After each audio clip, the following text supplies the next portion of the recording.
Então, boa noite, pessoal. Vamos começar a nossa aula para a gente não se estender muito, já é 7h31. Acredito que quem ia vir já deve ter chegado nesse momento. Então, na aula de hoje a gente vai começar a estudar um pouco sobre trigonometria.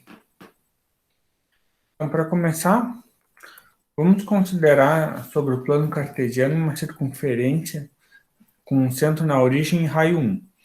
Essa circunferência a gente vai chamar de círculo trigonométrico. Então, aqui está representada a circunferência, né? Então, aqui eu tenho os dois eixos do plano cartesiano e minha circunferência. Então, aqui eu tenho o ponto 1, 0, 0, 1, menos 1, 0 e 0, menos 1. Que são as interseções da circunferência com os eixos do plano cartesiano. Ela tem raio 1, como comentei com vocês. E essa circunferência eu vou chamar ela de círculo trigonométrico. Então, é sobre ela que a gente vai fazer nossos estudos. Ok, usualmente temos duas unidades de medida para calcular o comprimento do círculo trigonométrico, né? Primeiro vamos considerar o grau, para tanto vamos dividir o círculo em 360 partes ou arcos, né, do mesmo tamanho. O comprimento de cada um desses arcos é dito ser 1 grau, que a gente vai denotar por 1 com uma bolinha em cima, né? E dessa maneira, né, obviamente, o comprimento total do ciclo vai ser 360 graus ou 360 a bolinha em cima.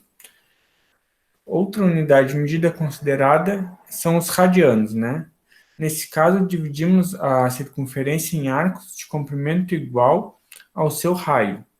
Assim, teremos 6 arcos completos e vai sobrar um pequeno pedaço. Mais precisamente, teremos um total de 2 π radianos, né? Então, vai dar 6,28 e uns quebradinhos, que é o 2 π. Então, iniciamos a contagem no ponto 1, 0. Vou voltar aqui para... Então, este ponto aqui é o ponto 1, 0, que vai ser o ponto inicial do círculo trigonométrico.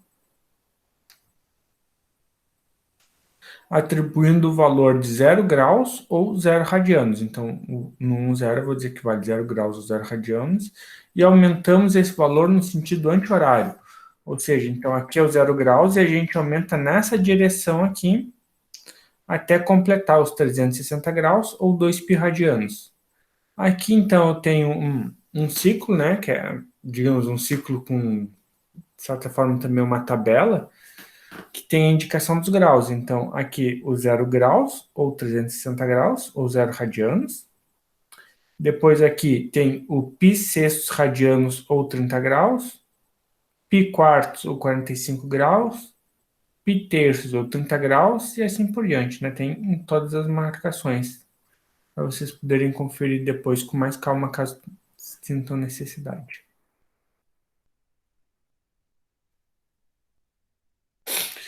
Então, tendo essas considerações, podemos estabelecer a seguinte relação, né? Π radianos. O que é π radianos? Se uma volta completa é 2 π radianos, então meia volta é só π radianos, né? Que π é a metade de 2 π. Vale 180 graus, porque a volta completa é 360, então meia volta é 180. Ou seja, π radianos é a mesma coisa que 180 graus. Assim, para determinar quanto uma quantidade de graus vale em radianos ou vice-versa, podemos fazer uma regra de 3. Eu vou mostrar aqui no exemplo para vocês. Quero determinar quanto que vale 220 graus em radianos. Beleza. Aqui, o 220 está para 180, assim como o x radianos está para π radianos. Então, aqui eu multiplico em cruz, ou simplesmente passo o π multiplicando para o outro lado, né? Então, eu vou ter que x é o 220 sobre 180 que tem desse lado, vezes o π. Simplificando, o x é 11 π nonos. Ok? Então, só fazer essa regra de 3 aqui. Agora, então, vamos determinar quanto 9 π quintos radianos vale em graus. Então, mesma coisa, 9 π quintos radianos está para π, assim como x graus está para 180 graus. Então, o que eu vou fazer? Este 180 eu passo para o outro lado multiplicando. Então, eu vou ter o 9 π quintos que eu já tinha, vezes o 180 que passou lá e o π que já tinha aqui. Vou cancelar π com π. daí vou ter 9.500 de 180, que dá 324 graus.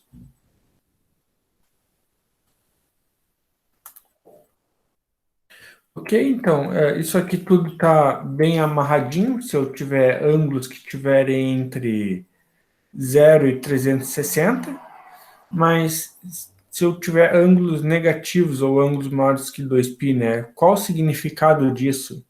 Como que eu posso definir isso?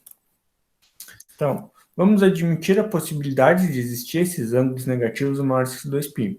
Para tanto, vamos considerar uma aplicação do conjunto dos números reais, né, o R, no ciclo trigonométrico, definido da seguinte forma, né? O número x igual a zero vai estar associado ao ponto 1, 0, né? Ou seja, o x igual a zero seria 0 graus ou 0 radianos, tanto faz. Como a gente viu, ele está lá no 1, 0, que seria a origem do ciclo trigonométrico. Se x for maior do que zero, associamos este número ao ponto P, obtido ao percorrer o ciclo trigonométrico, x radianos, no sentido anti-horário. Ocasionalmente, teremos que dar várias voltas até o ciclo percorrer a distância necessária. Deixa eu ver se tem uma imagem aqui. Não tem imagens, então vamos voltar lá para cima para ver a imagem. Então, digamos que eu tenho um certo comprimento, né? Então, aqui eu quero determinar, então, quanto que é x radianos. Então, eu vou pegar, o valor de x vai ser este comprimento aqui do ciclo, então eu vou vir até aqui. Digamos, sei lá, que é 80 graus, né? Então, eu viria até aqui em cima. Essa é a ideia.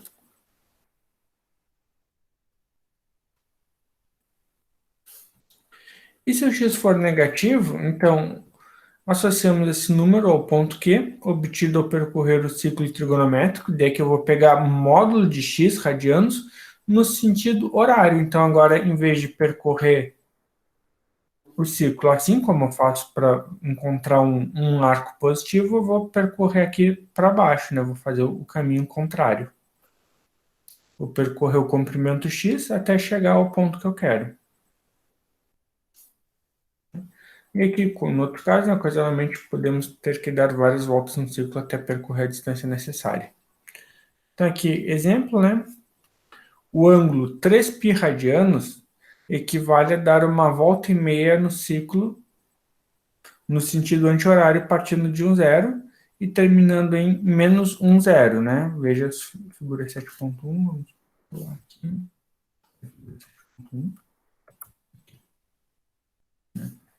É aquela figura do começo, né? Então, 3π radianos seria aqui meia volta π, uma volta completa 2π, 3 meia voltas, né? Dá do 3π radianos, que eu ia parar aqui no menos 1, 0.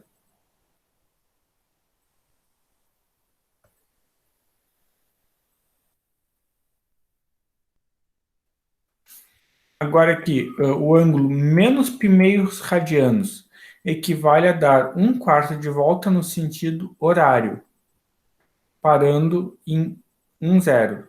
Quer dizer, partindo do 1, 0 e terminando no 0 menos 1. Vamos voltar lá para a figura, então, para ver. Então, em vez de fazer o caminho nesse sentido, como eu estava falando antes, não, eu vou fazer o caminho nesse sentido aqui, vou andar 1/4 de volta e vou parar aqui em 0 menos 1. Então, isso aqui é o menos π meios.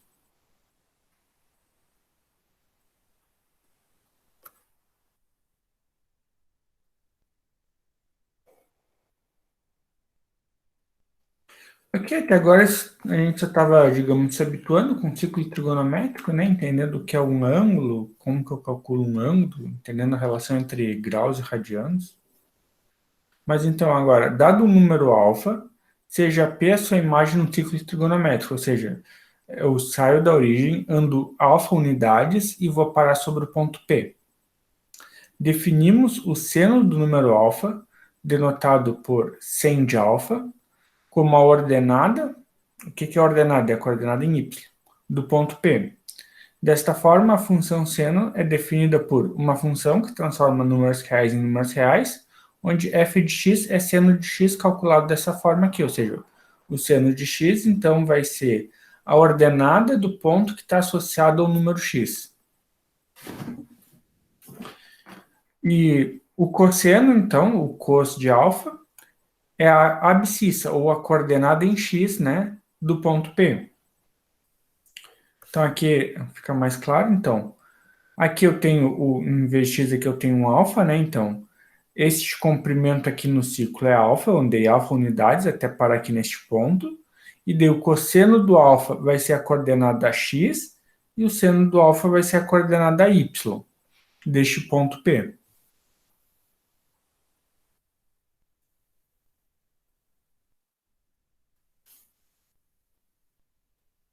Então, agora mais uma definição, né? Por um número t maior que zero, uma função é dita ser t periódica, ou seja, ter período t, se f de x é igual a f de x mais t para qualquer valor de x.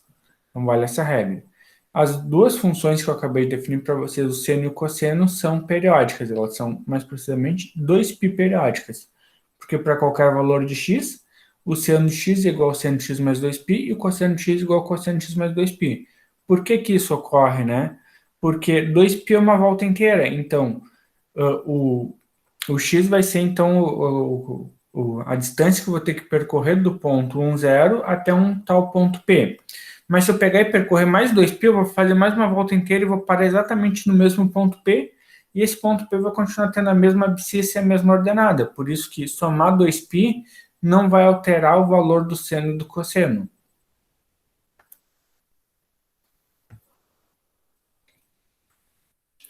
Algumas propriedades da função seno e cosseno, né? Primeira propriedade, a imagem, tanto do seno quanto do cosseno, aqui está a propriedade da função seno, então vamos devagar. Então, vamos falar só do seno por enquanto. A imagem do seno está no intervalo menos 1 e 1. Por quê? Vamos voltar lá para o ciclo para olhar, olha.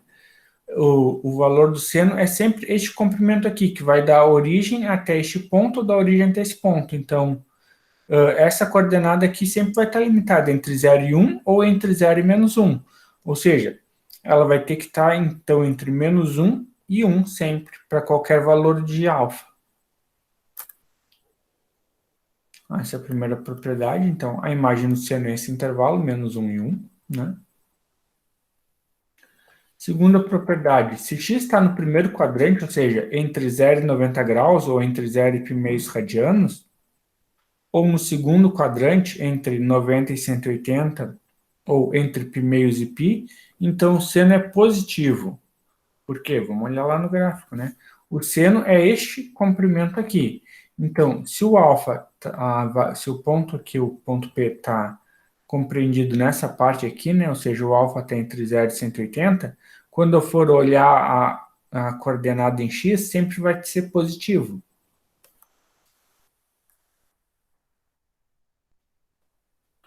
E agora, então, se x estiver no terceiro quadrante ou no quarto quadrante, então, que é a meia volta de baixo, o seno vai ser negativo, né? Basta olhar de novo aqui, né? Eu vou estar considerando esta parte aqui, daí se eu pegar um ângulo aqui, a coordenada em y dele vai estar nesta parte aqui, que está entre 0 e menos 1. Só algumas propriedades. Se x está no primeiro ou quarto quadrante, então seno de x é uma função crescente. Vamos olhar lá de novo. Primeiro quadrante começa daqui e vem até aqui. Então, toda esta parte aqui, né, conforme o ponto vai andando, cada vez a imagem aqui, a imagem em y, né, a coordenada em y está cada vez mais alta, até quando eu chego aqui em π que ela atinge o ápice dela, que é 1. Depois, quando eu continuo percorrendo, a imagem em y vai cada vez diminuindo mais. Então, no primeiro quadrante é crescente, no segundo é decrescente, no terceiro, se olhar, também é decrescente, né? Porque no terceiro vai diminuindo de 0 até menos 1. E no último quadrante, o quarto, vai ser crescente, porque vai de menos 1, daí vai aumentando assim aos poucos até chegar em 0. Então, primeiro e quarto quadrante crescente, segundo e terceiro decrescente.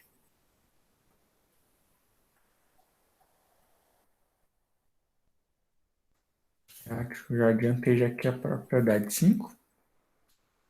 Agora, os 6 aqui, então, os valores de alguns ângulos especiais. Seno de 0 é 0, seno de π meios é 1, seno de π é 0, seno de 3π meios é menos 1, e seno de 2π é 0. Vamos olhar isso daqui lá no círculo trigonométrico. Seno, né? Aqui, então, o seno de 0 vai ter coordenada em y0. Seno de π meios, que é 90 graus, né? Aqui é o ápice, vai ter coordenada 1. De π, ou 180, aqui, vai ter de novo, então, a altura 0. Agora, aqui em 3π meios, que é 270 graus, vai ter, então, a altura menos 1. E aqui, então, de novo, em 2π, ou 360, vai ter a altura 0.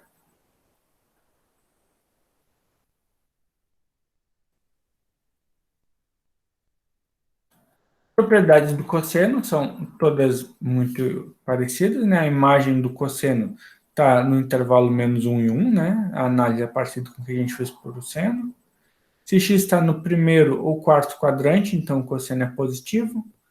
Se o x está no segundo ou terceiro quadrante, o cosseno é negativo. Se x está no terceiro ou quarto quadrante, então o cosseno é crescente. Se está no primeiro ou segundo, é decrescente. E aqui alguns valores do cosseno, né? Cosseno de 0 é 1, cosseno de π meios é 0, cosseno de π menos 1, de 3π meios é 0 e de 2π é 1. Ok, né? As justificativas das propriedades são análogas que foram apresentadas por seno. Agora um exemplo, né? Vamos transformar o ângulo x igual a menos 450 graus para radianos e calcular seu seno e seu cosseno. Então aqui vamos começar então fazendo aqui o cálculo que a gente já viu antes. Então, 450 está para 180, assim como x está para π. Então, só passo o π para o outro lado multiplicando. Então, x é menos 450π sobre 180. Quando eu simplificar, então, eu vou ter que x é menos 5π meios, ok? Agora vamos utilizar o fato do seno ser uma função 2π periódica. E vamos somar ou subtrair 2π no valor de x até que ele fique no intervalo 0, 2π. Então, vou somar. X mais esse 2π é, então, menos 5 meios mais 2π, que dá menos π meios. Então, esse valor aqui ainda não está no intervalo 0, 2π, então vou fazer de novo. Então, x mais 2π e mais 2π vai dar menos π meios mais 2π, que é 3π meios. Eu vou somando 2π até até o valor que está dentro deste intervalo que me interessa. Então, menos 5π meios, digamos, ele vai estar sobre o mesmo ponto que o 3π meios. Assim, temos que, como o cosseno é uma função π periódica, 2π periódica, então eu sei que o cosseno de x é a mesma coisa que o cosseno de x mais 4π, porque o x vai estar no mesmo ponto que o cosseno de x mais 4π, só que o 4π deu 2 voltas a mais, mas parou no mesmo ponto. Ou seja, então, o cosseno de x é a mesma coisa que o cosseno de 3π meios, e cosseno de 3π meios a gente viu aqui quando aqui na tabelinha, né? Cosseno de 3π meios é 0. Essa conta que eu fiz aqui. Mesma coisa para o seno, né? O seno também é uma função 2π periódica. Então, seno de x vai ser a mesma coisa que seno de x mais π quartos, que é seno de 3π meios, que eu estou dizendo que é 1, né? Basta não se lembrar. Vamos ali na tabelinha que eu fiz aqui rapidinho para vocês.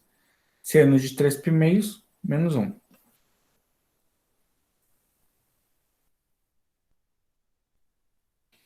Ou seja, então, dessa forma aqui que eu fiz, que eu acabei de mostrar para vocês, então, além desses pontos pré-tabelados que eu tenho aqui, eu posso calcular o seno e o cosseno em mais uma infinidade de pontos, porque eu posso ir somando ou subtraindo 2π conforme minha vontade. Então, aqui, vou dar uma olhada aqui nos exemplos para vocês. Melhor, vamos olhar primeiro aqui um exemplo. Então, aqui, eu tinha um valor que é negativo. Quando o meu valor é negativo, o que eu vou fazer? Eu vou indo somando 2π, 2π, 2π, até chegar num valor que tiver entre 0 e 2π. Ou pode pensar também que eu vou somando 360, 360, 360, até ficar positivo, ok? É a mesma coisa. Eu podia ter somado 360 até ficar positivo e depois fazer a... Não, na verdade não podia por causa do enunciado do exercício, né? Ele é bem claro, né? Ele diz para transformar este ângulo aqui. Se o objetivo foi só calcular o cosseno, podia ir somando 360 e depois fazer a conversão, mas não. Não porque não é o que está escrito. Tem que primeiro fazer a conversão e depois ir somando 2π. Mas já este exercício aqui, ele já vai ser diferente. Porque no outro eu tinha que ir somando 2π. Nesse daqui eu vou subtraindo 2π. Quando eu fizer as contas, daqui vai dar um valor em radianos, que vai dar, sei lá, acho que vai dar algo perto de uns 6, vai dar mais 6π, eu acho. Sei lá, não importa muito, mas vai dar um número bem além de 2π. Então eu vou subtraindo 2π, 2π, 2π, 2π, até ficar entre 0 e 2π. Que é o caso do primeiro e do segundo. Já agora no terceiro vai ser parecido com o que a gente fez, né? Como ele é negativo, então eu vou somar. O quarto eu vou subtrair e o quinto eu vou somar. Então, uns eu vou subtrair e outros eu vou ter que somar 2π. Tem que ficar atento a isso. E para a aula de hoje era isso, né? Agora aqui já tem já o conteúdo da próxima aula, que vai ser gráfico das funções seno e cosseno.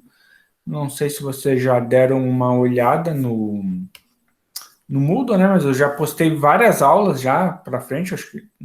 Eu não sei se para a disciplina de vocês eu já postei todas, algumas eu já postei todas as aulas e outras eu postei só algumas. Quando eu estou trabalhando nisso, eu aproveitei semana passada que era semana de prova, né? Daí eu não tinha que dar aula presencial para já ir adiantando esse trabalho. Então vocês já podem já indo olhando aqui a matéria e até dar uma olhada na atividade verificador de presença, ver se já conseguem ir fazendo alguma coisa. É bom porque como você já tem o material, vocês já podem vir com dúvidas já, né? Já pode estudar e tirar as dúvidas na aula, às vezes ajuda um pouco para os estudos. Outros quiserem também esperar a aula para depois estudar, aí cada um tem um método de estudo que se adequa melhor, né? Alguns preferem estudar antes da aula, outros preferem estudar só depois. Aí é com cada um de vocês. Mas a aula de hoje era isso, né? Então, se vocês quiserem perguntar alguma coisa, este é o momento. Eu vou interromper a gravação aqui para ninguém ficar tímido para fazer perguntas.